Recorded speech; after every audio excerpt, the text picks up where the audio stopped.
With the QE measures, essentially the US could print money to buy US Treasury bills. And lo and behold, the US has effectively told other nations, it's our dollar, but it's your problem.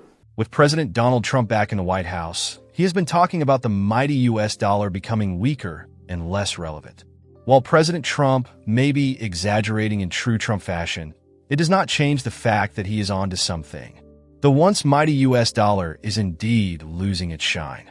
President Trump is not the best when it comes to explaining the reasons behind the decline of US dollar, so let's listen to a geopolitics expert, Kishore Mahbubani, explain the reason behind the waning power of the US dollar. The first story is about an event that happened at the height of the global financial crisis in 2008-2009. And until that financial crisis came about, the Chinese were very happy that they had developed an interdependent relationship with the United States of America. So that while China relied on America to sell its exports and to buy its products, America in turn relied on China to buy US Treasury bills and to make sure that the US could continue to sell these Treasury bills overseas. So they both felt that, as Tom Friedman said in one of his columns, that they were joined at the hip in a mutually interdependent relationship.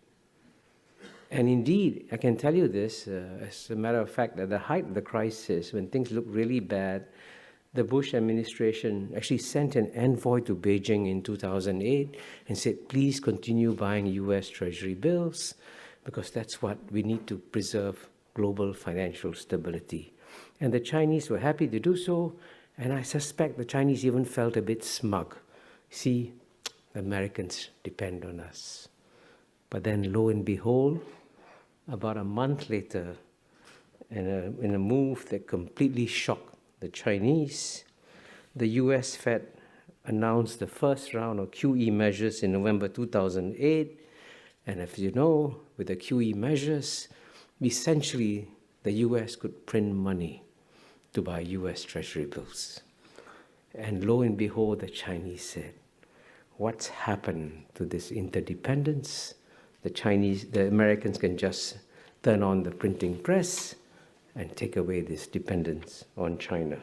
And indeed, one commentator at Exfil Merck said, the US is no longer focusing on the quality of its treasuries. In the past, Washington sought to promote a strong dollar through sound fiscal management. Today, however, policymakers are simply printing greenbacks. And Merck said that by relying on the Federal Reserve's printing press, the US has effectively told other nations, it's our dollar, but it's your problem. So that's one story about the relationship, financial relationship between US and China. Then you mentioned a second story from the financial world, which I think not many people notice.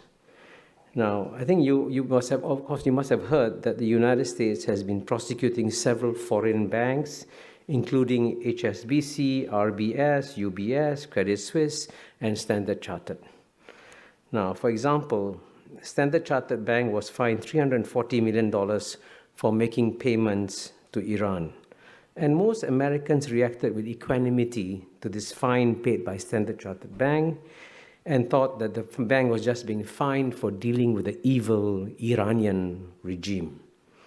However, few Americans actually noticed that Standard Chartered Bank, which was domiciled in the UK, had broken no British laws and had not violated any UN Security Council sanctions, but because the payments made through the Standard Chartered system went through the New York clearing system, the US dollars entered the territory of US laws, and so Standard Chartered Bank was fined.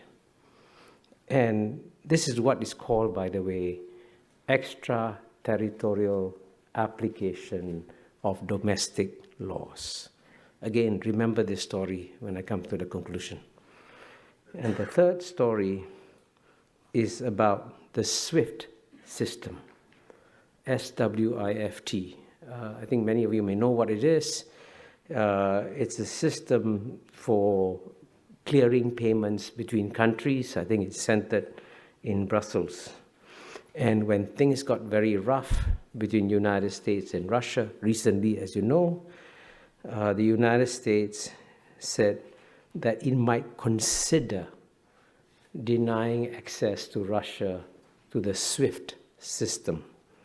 And in a column by Farid Zakaria, one of our mutual friends, a graduate of Harvard, he described the Russian reaction to the possibility of being denied access to the SWIFT system. And interestingly enough, most of us, when you look at Russia, we think Putin is the bad guy, Medvedev is a nice guy, good guy. But there was a good guy, Medvedev, who said, the Russian response to any denial of access to SWIFT will know no limits. So clearly, again, this was a global system for clearing payments, and the United States was trying to use it for either for bilateral relations in terms of punishing Russia. The dollar's status as the global reserve currency was cemented in the aftermath of World War II by the 1944 Bretton Woods Conference, in which 44 countries agreed to the creation of the IMF and the World Bank. There was a brief period in history when US dollar nearly lost its crown as a reserve currency. The gold standard was abandoned in 1971 when the Nixon administration ended the practice. The value of the US dollar went into freefall as inflation soared. In order to save the US dollar, the petrodollar system was created through a deal between the US and Saudi Arabia in 1973. Today, the US dollar is going through a similar crisis. While it is true that US is still the most dominant currency, other currencies like yuan and euro is slowly starting to gain some ground. More and more cross-border trade is being settled in their own local currency. The frequency of currency swap agreements between countries has seen a sharp increase, with China leading the way. BRICS as a bloc is gaining more relevance with new members coming into the fold. Russia, who was hit hard by the Western sanctions, has been pushing hard for de-dollarization, and President Putin was even seen holding a BRICS currency. Even the cherished petrodollar is now threatened since BRICS controls 47% of global oil production. With the federal bank's money printers going crazy, creating money by just pressing some buttons on a computer, and U.S. government's never-ending spending only increasing every year, it is hard to see how U.S. dollar can give the same confidence it once did. U.S. holds $36 trillion of debt. I repeat, $36 trillion. $36 trillion is, after all, not a small amount. I don't see how even a mighty country like the United States of America will ever be able to pay that amount.